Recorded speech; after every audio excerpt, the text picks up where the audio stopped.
Hello. അപ്പോൾ ഇതെൻ്റെ നാടാണ് കേട്ടോ, തൊടുപുഴ. എന്തോ പറഞ്ഞറിയിക്കാൻ പറ്റാത്തൊരു സൗന്ദര്യമുള്ള നാടാണ് എൻ്റേത്. ഒരുപാട് പേര് ഷോർട്സും റീൽസും ഒക്കെ ആയിട്ട് ഇവിടുത്തെ ഓരോ സ്പോട്ടുകളും ഷെയർ ചെയ്തിട്ടുണ്ട്.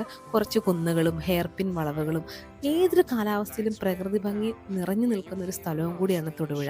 ഞാനിപ്പം KSRTCയിൽ തൊടുപുഴയിൽ നിന്ന് പാലായ്ക്ക് പോയിക്കൊണ്ടിരിക്കുകയാണ്. ഞാനിപ്പോൾ ഇത് എങ്ങോട്ടാണ് പോകുന്നതെന്ന് വെച്ചാൽ നേരെ ഈരാറ്റുപേട്ടയിലേക്കാണ് പോകുന്നത്. ഈരാറ്റുപേട്ടയിലെ ഗോകുൽ റെസ്റ്റോറൻറ്റിലേക്കാണ് ഞാൻ വന്നിട്ടുണ്ടായിരുന്നത്. ഇവിടെ വന്നത് വേറൊന്നിനുമല്ല, മന്തി കഴിക്കാൻ വേണ്ടിയിട്ടാണ്. ഇവിടുത്തെ മന്തി അടിപൊളിയാണ്, സ്പെഷ്യലുമാണ്. അപ്പം ഞാനൊരു ഷവായി മന്തിയും ബീഫ് റിബ്സുമാണ് ഓർഡർ ചെയ്തത്. എല്ലാ പ്രാവശ്യത്തെയും പോലെ തന്നെ കിടിലമായിരുന്നു. വർക്ക് ഫ്രം ഹോം ആയിട്ട് വീട്ടിലെ ഭക്ഷണമൊക്കെ കഴിച്ച് മടക്കുമ്പോൾ ഇങ്ങനെ ഇടയ്ക്ക് പുറത്തു പോയി കഴിക്കുക, അതൊരു സെൽഫ് കെയറും റിലാക്സേഷനും ഒക്കെ തന്നെയാണ്. ഈരാറ്റുപേട്ട കൂടി വാഗമൺ ഏലപ്പാറ വഴിയിൽ യാത്ര ചെയ്യുന്നവർക്ക് ഉച്ചയ്ക്കൊരു ഹെവി ലഞ്ച് മന്തി കഴിക്കാൻ പറ്റിയ ഒരു പെർഫെക്റ്റ് സ്പോട്ട് കൂടിയാണ്. ജീവിതത്തിൽ ചിലപ്പോൾ ഇങ്ങനെ ചെറിയ യാത്രകളും നല്ല ഭക്ഷണവും മതി മനസ്സിനെ വീണ്ടും ഒന്ന് റീഫ്രഷ് ആക്കുക.